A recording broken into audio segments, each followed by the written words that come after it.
Hello, guys. How you doing? Hello. Doing great. Happy to be here. Happy to have Yeah. you, Julia. Have you guys, is everyone avoided? Well, I know Daniel has, but were you at all affected by the snowstorms?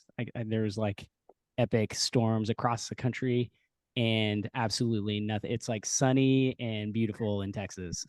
Oh, I bet. I'm in Philadelphia, and so cold, no snowstorms, can't complain, but it's getting to that time where people are already itching to go someplace warmer, which is where you are, That's right. allegedly, apparently.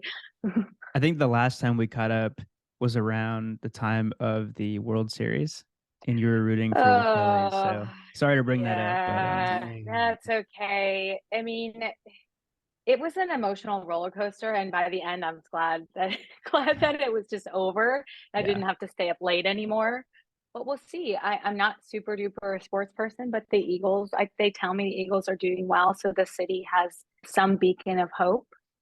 y'all I have was like the about best to sports say fans, right? it's questionable. Questionable on best. The most There's a passionate, lot of maybe. very, very passionate people with a lot of tattoos, if that sort of indicates passion. But that's a whole different podcast, Yeah. certainly, that I would not be a great guest for. Well, um, yeah. I'm excited to get to what you will be a great guest for, and that's talking about all things people. But before we do that, we have some rituals with the Modern People Leader, and we like to start things off with good news stories. So, personal work related story from the past couple weeks, just a way to kick things off in a kind of grateful, positive way. Who Yeah, wants to awesome. Who wants to go I'll first? I'm chomping at the bit to What? or champing at the bit. I heard that it's champing, not chomping. So What?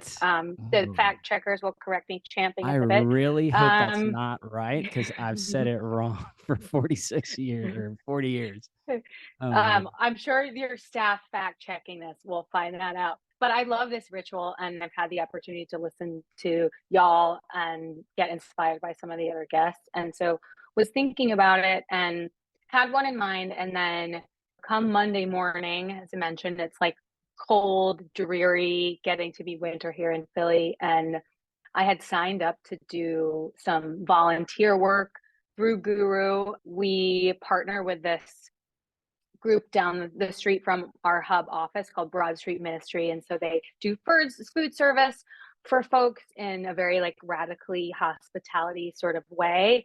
And I woke up and was like, I even had an anxiety dream of like, I'm going to be late for this. I don't really have the energy. I don't really want to go. And, I showed up, I went anyway. And I'm just so sort of like grateful to this organization, Broad Street Ministry, and the way that they think about hospitality. So just like the language that they use for their guests, it's not folks standing in a line waiting for food. Instead, they are brought into a sanctuary, they're seated, they are served, so that it creates this sort of lack of a scarcity model. So if you're in line, like waiting for your food, there's this anxiety that maybe there's not going to be enough. And so just their approach is so wonderful. And I'm just like grateful to learn from them and from the guests. But also it Guru, like times are hard in the tech industry, right? And Guru Absolutely. makes space for this, even though all of us are like heads down working pretty hard. The end of the fiscal year is coming up. And just like the fact that they acknowledge that taking this time can make for better, sort of more well-rounded and also like more engaged employees if like we have like I was just thinking of the phrase like I'm catapulted into gratitude by speaking to some of the guests, being a part of this and doing it with some of my colleagues. So that's my definitely my good news story for the week because it made my day, made the week, and hopefully can participate as much as possible What was the name of the in the next year. organization again?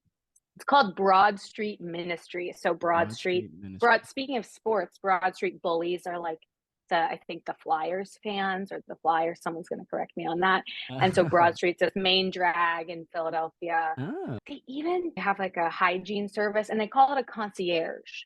Just wow. like humanizes Yeah. all of the services that they provide to the community, and is super, super humbling. Well, shout out to Broad Street Ministry for what they do, and Guru for giving, creating the space for you to participate, and that's awesome. My good news is I'll go next. I'm just going to come in Yeah, hot right behind coming Julia. hot. My good news is I'm just grateful that in the post COVID world in for kids is returning is has returned ish to normal. So my daughter has a choir concert, and my parents drove in from Dallas. My mom and my stepdad drove in from Dallas to go watch her concert, and like this is the first time, like this would have been a normal activity back in the day pre-COVID, but it has been one thing. Like first they weren't having recitals, then my parents didn't want to come because of safety issues. So it's nice to be able to do this. So Oh, I'm excited about that's tonight. So that's tonight. So that's, yeah, that just the human energy in the room, right? I'm sure there'll be mm. many. I'm like tearing up thinking about that. That's really special. I'm glad that your parents could come in for that and that you can be there, right? Without all of the hullabaloo. Yeah. Absolutely. Daniel? Yeah. All right. So those are two good news stories that are hard to follow. And it's always difficult. So, like, this is part of my good news stories, but this is our second recording that we've done this week. We have one more on Friday. And Wow. it's always tough to think of good news stories if we have more than one episode in a week. But I'm here for it. Every one of these episodes or conversations, chats that we have gives me a ton of energy. So it's always a good week when we have multiple recordings set up. And I guess on the flip side of that, next week we're not going to have any recordings, so it's going to be a little bit quieter. I think it'll be a good time for both Steven Whoa. and I to recharge. And Mm.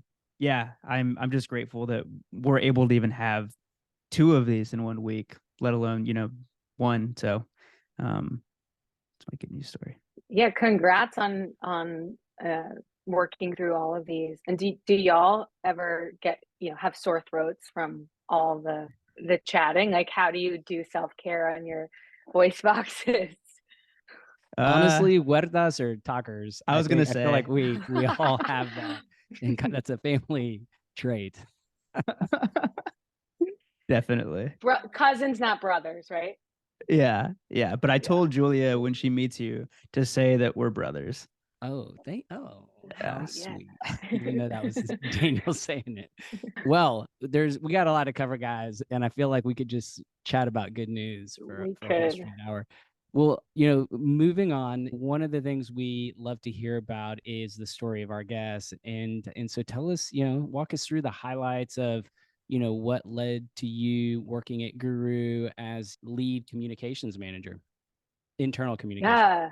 Yes. Um, so I always think of Golden Girls and Sophia from Golden Girls when she tells the story. She's just like, picture it. So picture it, 2010.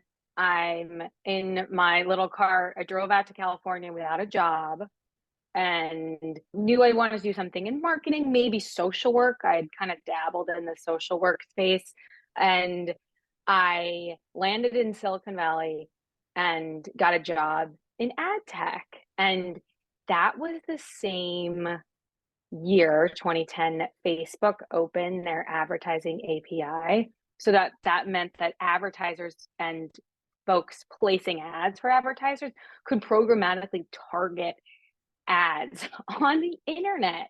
And fast forward to today, the persuasive design model, the ways that we interact with our phones and our apps, we're all kind of like dating back to that moment. And in 2017, after working in ad tech in Silicon Valley, in London, noticed sort of like what I would call like a twitchiness in myself. So I'm like having a hard time concentrating.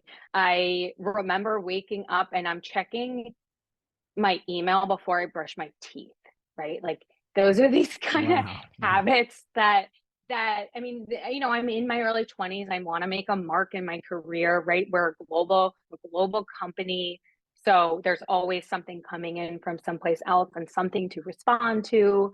I kind of started calling that digital debt, which it's like there's always a digital debt, right? It's going to fill in. So anyhow, around 2017, I started to do some research about what I would call digital wellness, or even like the sort of persuasive design, this advertising model that we're now sort of, a lot of us are familiar with. And through that sort of self-preservation research, I actually decided to quit my job. Oh, wow. And Full pivot. full pivot. And because I was just noticing I wasn't able to concentrate, and I was noticing this thematically in my cohort with my peers, right? I'm spending time in a room with folks on my phone, and that isn't new, but folks like Catherine Price, who wrote How to Break Up with Your Phone in 30 Days, Jenny Odell wrote this awesome book, How to Do Nothing. So I started just like doing all this research, and it led me to move across the country to align with Guru, essentially because of their core values and how they led with those, but brought me to a place in my life where I believe I'm, my life's purpose, what I want to be when I grow up, is someone who helps organizations, humans, think about our relationship with technology so that we can have some boundaries, but we're able to have like a balanced relationship with them, and that they are the tools, we are not the tool. And so we can have some ownership over our time and how we operate in this very sort of like, we're in the infancy of how we connect to digital things now, and hopefully in 30 years we'll have a different approach to it. So that's kind of how I like came to digital wellness and came to Guru. Love it. Love it. And so tell us a little bit more about Guru. So, for example, how would you describe if you met a stranger and they asked like, "Whoa, cool company. What exactly do you guys do?" What would be your response to that? Yeah, so Guru is like Google for your company. So you're able to search and find information, but where it kind of takes it to the next level is that you can actually share that unit of information with your employees. So if it's Google for your company, I'm able to then say, hey, I found a Wi-Fi code, and I'm able to then share that with other people so I can like create a system of knowledge sharing. So that's how I would describe it. I don't know if my 97-year-old grandma would get it. I gave her a library metaphor one time, and she's nodding because that makes sense. But yeah, that's how I would describe Guru, especially Well, for and so internal so if I communicators. understand it correctly, Guru essentially allows you to search across, various data warehouses, like your various systems, and will help you find information just like you would Google a random thing to see if, where you can get more information. Now I would be able to do this within my company's infrastructure, like their Yeah, internet. yeah, like an intranet or internet on steroids, or like sort of like a Wikipedia for your company. So it's kind of like a knowledge base that you're then able to take action on said knowledge. You can comment on the knowledge. Love it. Well, Yeah. tell us why Daniel and I should be jealous that you get to work at Mm. Guru.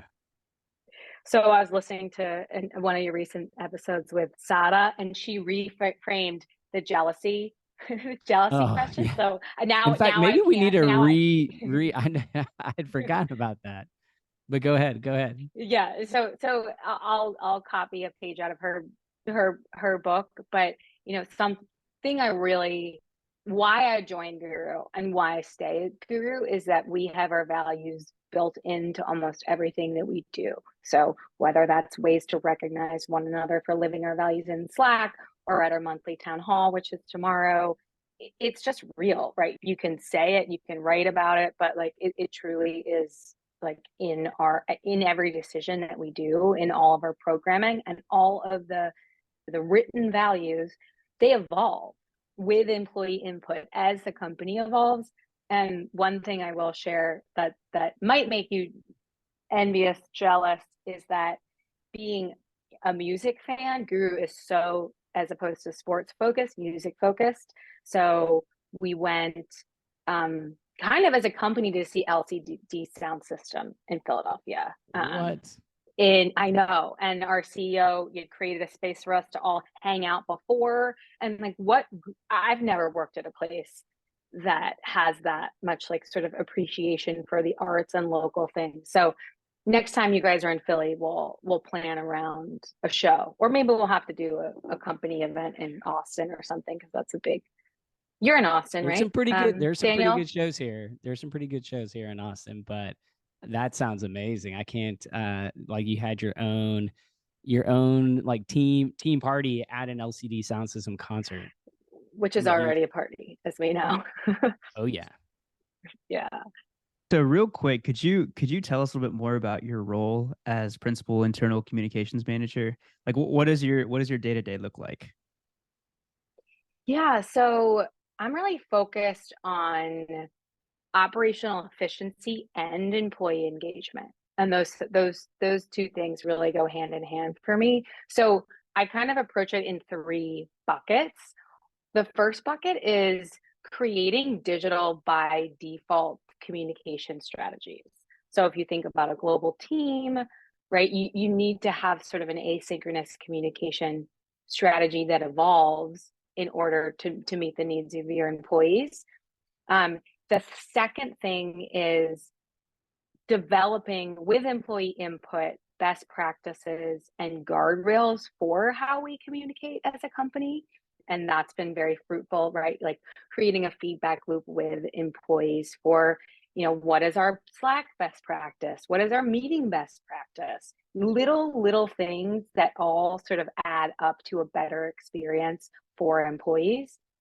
And then the third piece I'd say is what I call like ritualizing the digital touch points. So I know y'all love to talk about rituals, and we'll talk more about those.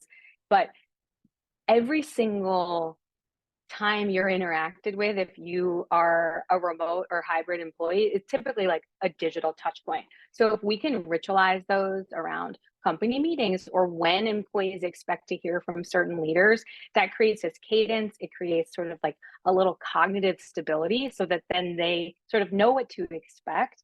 And there's a little stress reduction in my mind happening there. So those 3 things, the digital by default, the guardrails and best practices, and the ritualizing touch points, kind of make up the core of what I'm working on a day-to-day basis.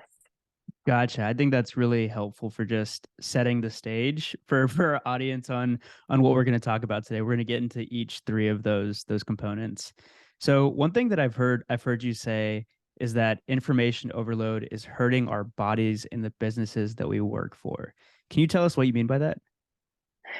Yeah, totally. I love hearing that quote said back to me. So there's a growing body of research, like from the science community, from the medical community, that discusses how our bodies perceive all of the digital inputs that we get throughout the day. So no longer are we being chased by a lion that's causing our body to go into that fight, flight, or freeze. That's innately going to happen when we feel like we're under duress or there's a threat. And now it's actually the pings, the emails, the to-do, the unanswered texts, that like digital debt that is slowly kind of putting our body into that fight, or freeze mode, and it impacts our parasympathetic nervous system. So Emily Nagoski is this amazing researcher, and she talks about this need for humans to complete the stress response cycle.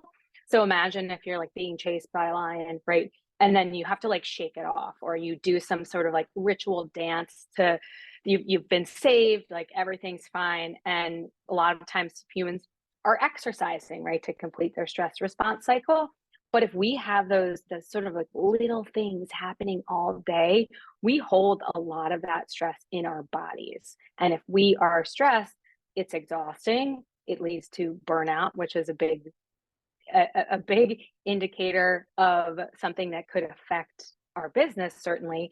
And there hasn't been enough research done on this topic. So I'm so interested to see what sort of multidisciplinary communities come up with as they explore that, because it's only going to sort of get more in focus as a new generation that sort of digital natives are coming up. I was Steven and I met up. I don't know if it was last week or the week before, and somehow we got onto the topic about how we're all addicts in some way, like we're all addicted to something. And for me, Mhm. it's Instagram, it's LinkedIn, it's email, and it doesn't help that a big part of my job running, a podcast is that I have to post on social media every day. But what happens is every morning I wake up and I open my phone and I'm like going through the apps. I'm like, all right, LinkedIn, Instagram, email. And it's like this morning I picked up my phone, I was about to do it, and I put it back down. I was like, why am I doing this? My body's just programmed to do this. And you're right, it's exhausting. Earlier this afternoon, I was sitting on the couch and I was going to get another social media post out for the Modern People Leader. And I turned to my wife and I was like, I don't feel like posting anything today. Like, I just don't want to deal with it. Like, I don't want to have to go and respond to all of the comments and, be obsessive about all of the people that are liking it, making sure that I'm connecting with all the right people. Like, I just didn't want to deal with it today. So she was like, well, you don't have to post. And I was like, you're right. I'm not going to today. I'm not even gonna, like, on the weekends, I legit have to delete all of these apps from my phone to prevent myself from wanting to check in with work, which I'm sure is a very common feeling. Yeah, you definitely are not alone, but you kind of are putting that onus on yourself, right? You're saying it's like you're the addict here, but these apps are designed by, by the people who design them admit that they're designed to have you coming back to them. And so I do feel like we have to be easier on ourselves about the fact that it's not something deficient in us that makes us check Slack on Sunday, and guess what? There's nothing there. There's nothing there. I am compulsive about it too, which has led me to want to explore some of this stuff personally and at the organizational level. And what are some of the things that at the organizational level that, that you feel are ways, like emerging practices or ways to combat this information overload? Are these the guardrails that you mentioned earlier around communication and, when to do it, how to do it?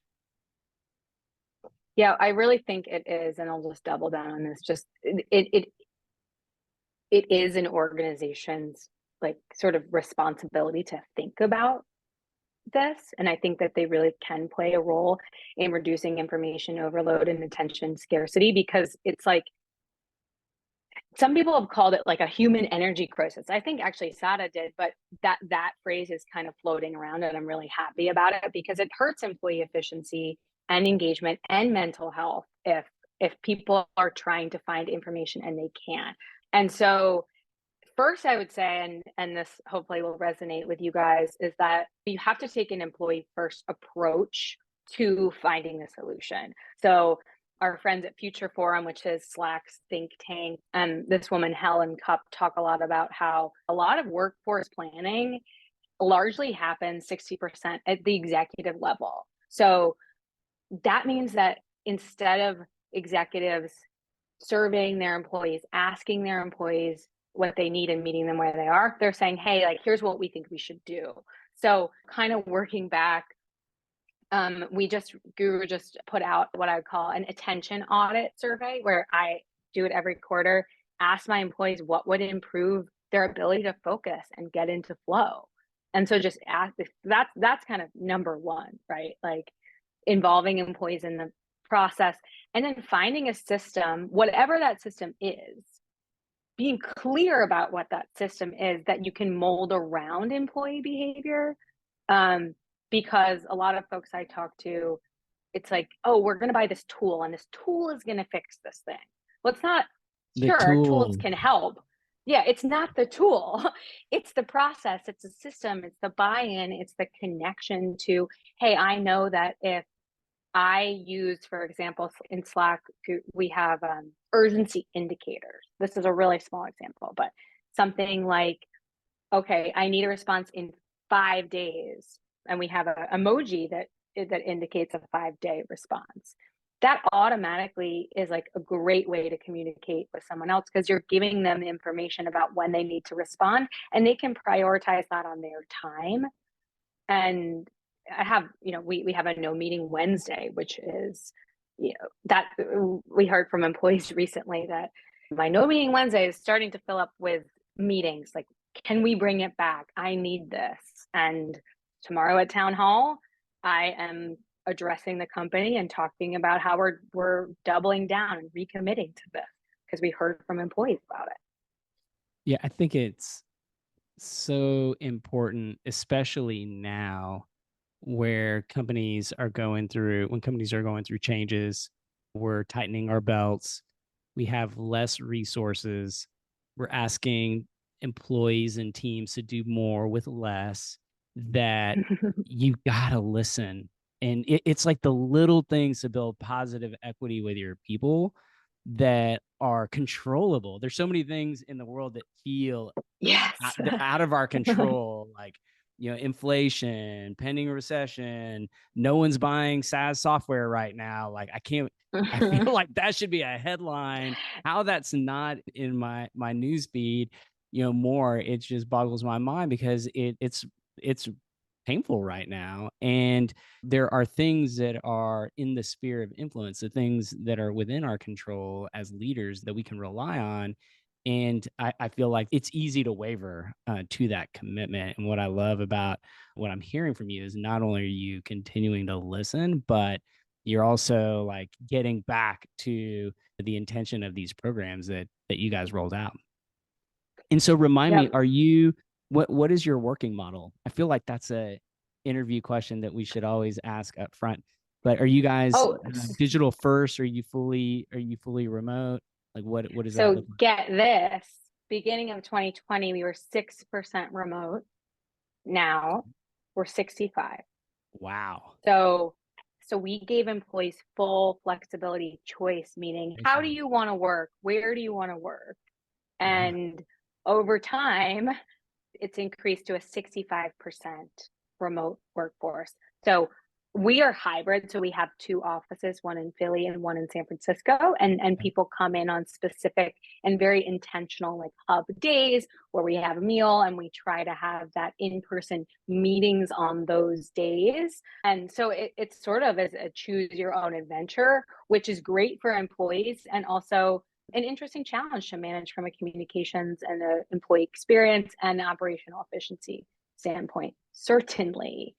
But you use the word reliable, Stephen, and I feel like that is a phrase that we really take, or a word that we really take pride in thinking through, like having reliable listening systems for our employees and having a cadence around when we ask them for feedback and closing that loop. So it's like, give us your feedback, and it goes into the void. It's like, give us your feedback, and here's what we've done to make a change based on your feedback. Builds this element of trust that, you're not going to make everybody happy all the time, but at least you can demonstrate that you've heard folks, and that is going to ingratiate them, in my opinion, to keep giving feedback, because they see the fruits of that. The impact of feeling like you're heard, it's such a powerful thing, because I'm willing to resubscribe to a vision or a plan if I at least feel like I to hear that you understand that this is a really difficult thing, and we may not be able to change it, but just knowing that you as my leader can appreciate that and recognize that is a powerful thing. And it costs $0, right, to provide that. It just is crazy to me that that I see these companies wavering, right? And it's frustrating, but I think it's a function of where we're at. And so earlier you gave some examples of how you guys are trying to optimize flow at Guru. And you've also referenced some communication guardrails that you guys have put in place, that being a part of your job. And so can you share a little more about some of the guardrails that you guys have put into place to protect employee well-being? Yeah. So in addition, I think like the most basic example of this no meeting Wednesday, and that is super effective and our employees want that back. Another one is what I would call the golden rule of internal communication. So this is something that employee, when they're onboarded, they're introduced to, and then we have ways of sort of recognizing employees when they're exhibiting this behavior. So what the golden rule of internal comms is, it's sort of, I always like give a handshake visual when I'm talking about it, because it's kind of like a handshake agreement. So on the one hand, if you're communicating at Guru, no matter who you are, your sort of ask in developing communication is to think about the audience to whom you're communicating. You know, what are their needs? What do they have on their plate? And that's sort of like comms 101, right? It's like communicate for the audience in mind. But I think it's a good reminder, especially when digital is a lot all of us have in our communication.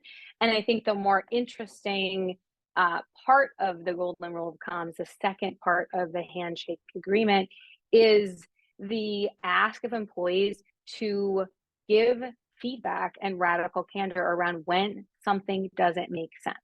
So if I send something to you and it doesn't hit, you don't understand, we ask our employees to say, hey, Julia, can you clarify? What do you mean by that? And that, like, not only to me brings down like this level of like hierarchical hoopla that might be unnecessary. It levels this playing field a bit, but it also just creates a culture where like miscommunication is not happening as much, because we are in the habit, we're building this habit of being like honest and kind when we are following this second part of the golden rules of comms. I thank people, right? Thank you. And I'll say thank you for using the golden rule of comms when this happens. It My seems my very simple, No, but you immediately you had me. My first manager, it was this tiny woman with just the most powerful presence that you'll ever encounter. And she was my first manager at Goldman Sachs. And within days of starting my job, she drilled this into my head. Who's your audience? What are their needs? And what are your objectives? And like every single, and for months, that was like my onboarding, my training. That was so key to the level of expectations of thoughtfulness that you put in, intentionality in your communications, that like from almost day one, that was ingrained in my brain. I'm pretty sure I've walked Daniel through that framework when we worked together at Workify. Pretty So sure you that was the did. first thing you had me at. And then, I love the so many times I hear radical candor being used. It's used as like a value or a principle that we should all act, with or by. And it can be kind of nebulous in terms of like, how do we actually apply that to the day to day? And it's such a simple way. I love looking at, okay, does this make sense? And if it doesn't, then I need to talk to my manager or a stakeholder or a business partner about this. I think that gives a lot of guidance in when giving permission to challenge things. yeah, totally. It makes the sort of nebulous, gives the value is then made concrete by the behavior, right? The behavior is the getting feedback, and also the this radical idea that folks are not folks want you to do the thing that they ask you to do. It's in everybody's interest to have clarity around the communication, which sort of like, it relates to information overload. deeply, because in a work context, if you cannot find the information that you need to do your job, that's a bad employee experience. That's bad for your business, right? Like, it is all sort of related to helping employees be able to do the thing that they're uniquely qualified to do and that they were hired to do, that helps them get into that flow state. And if they're interrupted constantly by messages that aren't clear or needing to find something, it pushes knowledge workers out of that flow state before they've even been able to start their day and get into it. So One I of the wanted things, to. Oh, sorry. go Go ahead. on. No, go ahead. No. I just wanted to quickly go back to something that you had said earlier. So you said that you put out an attention audit survey that you send out on a cadence. And I'm just curious, for companies that are maybe thinking about adding this to their employee feedback strategy, what types of questions are you asking? Is it like a quick poll survey? And then, once you break down what that survey looks like, do you ever get any unexpected responses from employees that maybe you wouldn't have thought of yourself?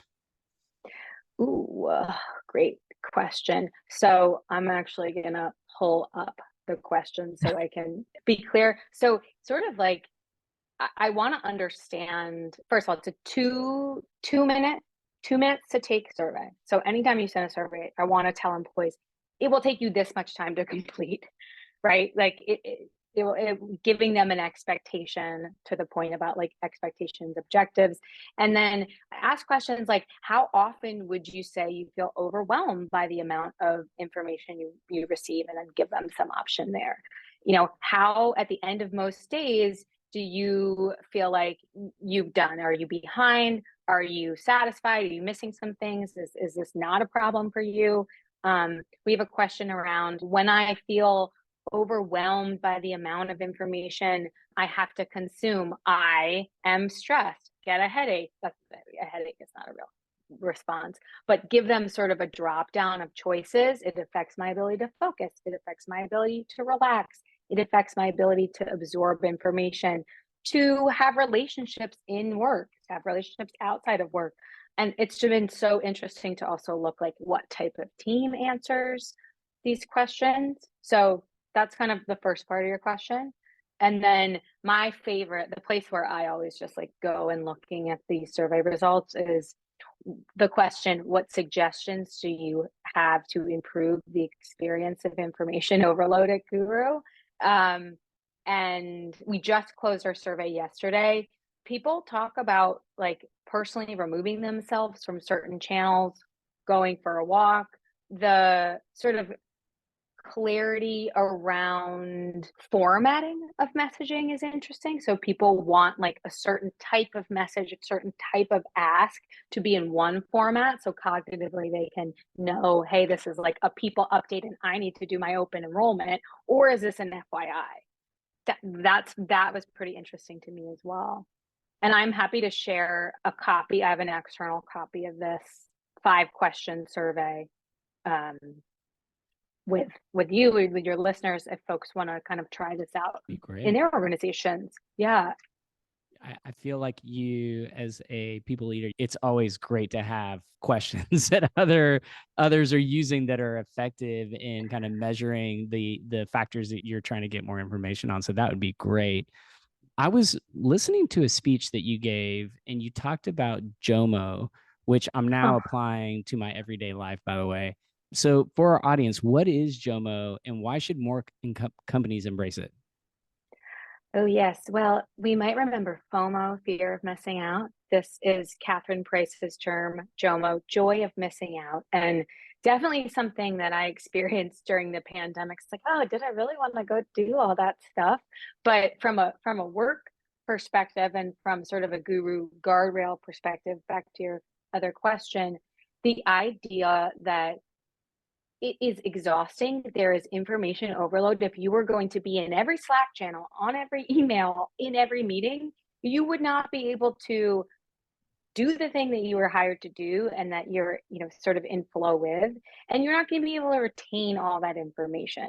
So if that's sort of like this principle that you're not able to like find and retain information if you're in every single situation, then JOMO is sort of like having a trusted system, again back to this idea of system, that you can find what you need whether or not you're in the meeting. So the idea of being like in the room where it happened from Hamilton, we are big on like, not your whole team does not need to be in this meeting, because we have a system that after the meeting, important information will be documented. You'll be able to find it in our internal knowledge base. And it's really created a bunch of like levity, because there's a fear if you're not in the meeting, then you're going to miss out on the opportunity. Your voice isn't going to be heard. And it kind of relates to DEIB, diversity, equity, and inclusion, right? Like in a hierarchical organization, if there isn't an output, if we can't expect a ritual or a cadence of, hey, for example, our director level and above folks are in a monthly business review. But every individual knows that after said business review, the recording is shared with sort of notes and reports that you could go and self-serve and look at. So this JOMO is like giving people time back in a way that they can rely on the system, instead of kind of have that sort of anxiety about not being in the room. And also, not every piece of information is going to help you do your job, right? So you Right. create a little bit of signal through a noise with some of those sort of post-meeting best practices. The best thing you can do for me is create a time block for me. So I'm in so many meetings, like to move a meeting or cancel a meeting and just to have a nice, juicy 3 hour like time block to just crush work for me to get into my flow. Cause that's typically, context switching, is something that I never spent a lot of time thinking about before I became the CEO of a product company. And the way that we develop software, you've got to be, and the way most people develop software, engineers have to be very careful with context switching. And the more and more I opened my mind to understand why this is so important for engineers, I began to realize, wait a second, it's not just engineers that are harmed by context switching. It's everyone. Oh no. Yeah, me, like, wow, like I need to avoid context switching. What can I do? And so I love the concept of JOMO and what you guys are doing. And let's be honest, a lot of meetings can feel like a total waste of time. Like I would go as far as saying like 1 in every 2 meetings feels like it should not have happened, or just was a waste because there weren't clear objectives. And so I'm curious, if you could fix one thing about meetings, what would that be? There's a I'm lot. So I laughing. think the Yeah. difficulty here is narrowing it down to one. Oh, I'm laughing at this question because I've engineered myself via best practices and guardrails out of so many meetings. But we do what we call the 4 Ps. So if I could fix one thing, let me back up, because this is kind of more than one thing.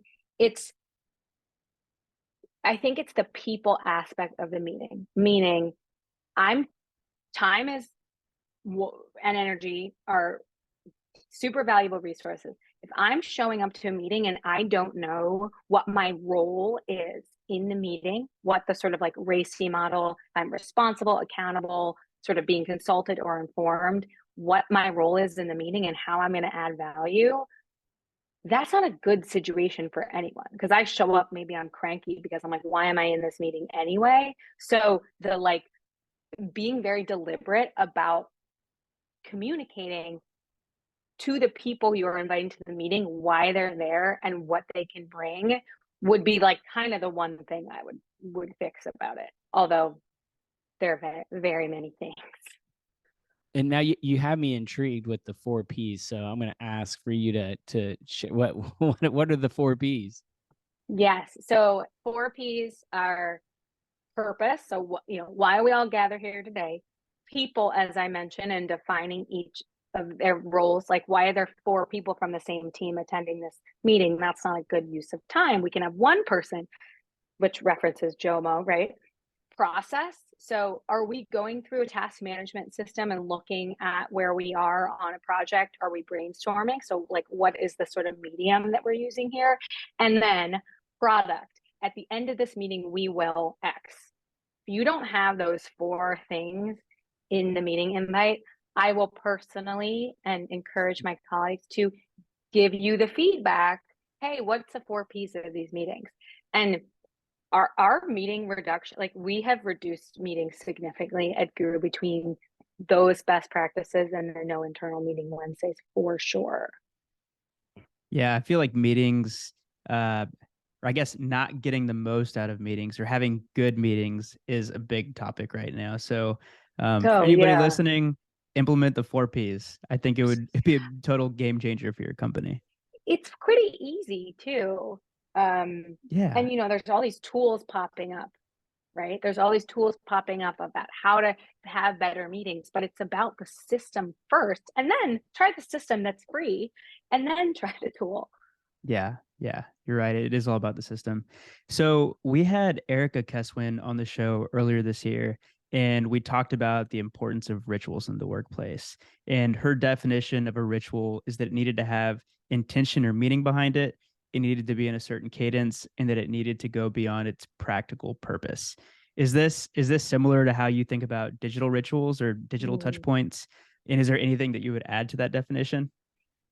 Yeah, well, first of all, Erica Keswin is a personal hero of mine. I've read some of her work. I met her at a conference recently, so that's so cool that y'all got to speak to her.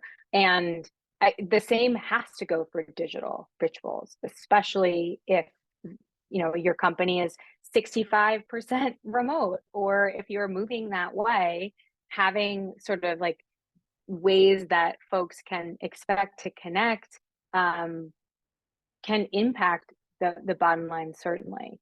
And so we have a bi-weekly ritual that our team really enjoys, not only enjoys but engages with, which is we have a company newsletter that goes out via Guru. So we send it via a Guru card, which is sort of like the unit of communication. And that ritual, we can track who's opened it, who's read it, who's sort of engaging with emojis on it. And it's just become this sort of like single source of truth on a bi-weekly basis where folks know they need to look, but it's also a thing that, there's a lot of like fun comments coming through and connecting people that maybe have never met in person.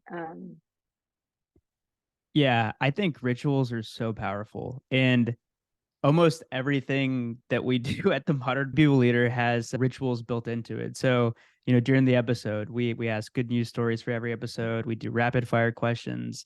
We try to publish every episode on Monday. Through social and email, we have newsletters that come out. So we have a LinkedIn newsletter, we have an email newsletter, and people that are subscribed know that they're going to get the top 3 or 4 takeaways from every episode. And then internally, me and Steven meet on a weekly basis, and we do what we call an L10 meeting. And we have 9 or 10 agenda items that we hit every meeting. And even as part of that L10 meeting, we do good news stories, we rate the meeting, I and love we, it. we can make it fun. And I feel like it almost provides a level of comfort for employees. If there's strong digital rituals, they know that every week they're going to expect the newsletter from Guru, or they know that there's going to be, I don't know, a company all hands every 2 weeks, and the same 2 or 3 things are going to be hit on, plus maybe a random topic. And I think it really connects people. And I think that one thing that companies need to think about is, how do you make that fun? I feel like that's the one piece that's missing sometimes, because sometimes these digital rituals can feel a little bit boring, honestly. And I feel like the Boring and more forced. exactly, yeah. So like the Awkward. more Awkward fun, is the word I would awkward as use. well. Yeah, awkward. So the more fun you can infuse it in it, the better. Totally. I like tomorrow we have our town hall and a ritual that, as I mentioned, we're like music forward. So the CEO will always pick a song, the opening song and the closing song. and everyone's like jamming on Zoom and whatever. And then he'll add those songs to the sort of output of the town hall meeting so folks can like go and see the song. There's just so like they're like micro rituals, right? That like it compound into culture. It's so awkward to try to like force culture by asking questions in Slack and having people respond. It builds an identity. Just have to throw stuff at the wall and see what happens. Yeah. So speaking of rituals, we only have 5 minutes left. So we're going to go into our last ritual of the episode, which is rapid fire questions. So I have 3 rapid fire questions for you. So question 1, how do you define a modern people leader? What are the traits and characteristics? Okay, rapid fire. Times of uncertainty, talking about here. A modern people leader to me like absorbs that uncertainty and then can still lead with clarity. And that might mean that the person takes ownership and it shares that they don't know when they don't know something, which really shows a lot of empathy and creates this sort of open environment. So at the former company that I worked at, there was a quote from our CEO at the time, and I'm not going to remember it word for word, but I think it was something to the effect of a lack of clarity in times of uncertainty is unkind. So that's what I was thinking about whenever you said that.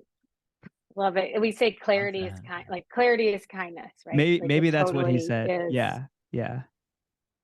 All right, question 2. I'm going to keep us going. If you could go back in time and talk to a 22-year-old you, what career advice would you give yourself and why? My initial reaction to this question was to sleep more, but I don't regret anything. That's great advice. That's just my life advice to myself now. My sleep is so sacred to me now. I +1. So all 3 of us share that one.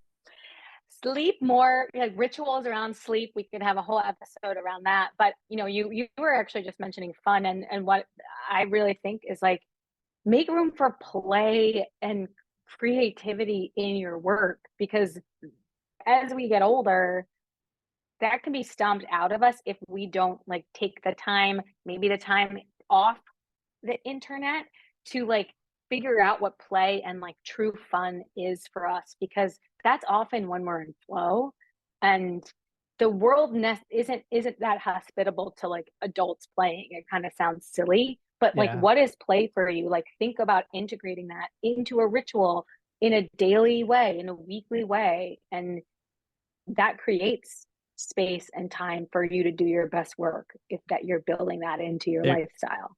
There's this group that I play basketball with weekly on Mondays, and it's a big time commitment. It's like from 6 o'clock until 8, and sometimes when I'm about to walk out the door, my wife is like, "Don't go, just like stay, like don't go play basketball." I'm like, "I have to for my mental health." That's always my excuse. Like I got to keep this ritual in the books. Yeah. All right. The community plus play. Love it. Exactly. Yeah. All right. Last question for rapid fire. If you could fix any HR or people problem with a magic wand, what would it be and why? Okay. Give an HR leader a seat at the table. Oh, like a seat at the leadership table. Because if, your people are your business, you should have a people leader in the room and making some of these decisions. And maybe that's true for a lot of companies, but not all. We still have a way to go on that one. I agree. Well, part of the reason we've been able to have such amazing people on the show, like you, Julia, is through recommendations, through organic kind of leads that we've had. People recommended that we absolutely had to have on the show. And from your opinion, if you could choose one person, who would that be? Who should we absolutely have to have on the Modern People Leader? You must have Aaron Gra, who is the COO at Charter or CharterWorks, and Charter equips the modern people leader, owners of the talent agenda, with insights and best practices. Aaron was a transformation leader at the New York Times, was a former head of people at Away, if you're familiar with Away. And just like a very, very kind, inclusive person who is just thinking about the experience of employees and how to kind of equip leaders for the modern world. She's a fantastic person. She doesn't know that I'm recommending her either, but I will tell her after this comes out. Well, she sounds amazing. So thank you. She really is. Well, we're now at our last ritual of the show, which is one word or one phrase close. We all respond with something that that we are, left with from the conversation we've just had. Anyone want to go first? I'm going to go with play. Oh, nice. Was that mine? So, I know it's I have a backup word though. I got there first. I'm gonna say fun. Yours? I was gonna go with play, but I feel like fun is a close synonym. So fun is different from play, right? Like you can be playing something and not having fun. So that's true. There's a difference. Yeah, that is true. Yeah. I'm gonna go with take a break. I feel like information. We talked a lot about having too much information and being overloaded, and I agree that we all need a break. I need a break, so that's what I'm going with. That sounds great. Guru has a mental wellness week between Christmas and New Year's that I'm so looking You're almost forward there. to doing nothing. Doing nothing. Well, thank you so much, Julia, for joining us. It's been a blast chatting with you. We would love to have you back if you're interested. A lot of our guests have come back. But thank you for your time. And yeah, we had a lot of fun. Thank you. I'm honored to be here. And likewise, you guys put out such great content in the world that is helping people leaders. So would love to come back if you'll have me. Well, thank you. We would love to. All right, guys. Bye. All right. Ciao for now.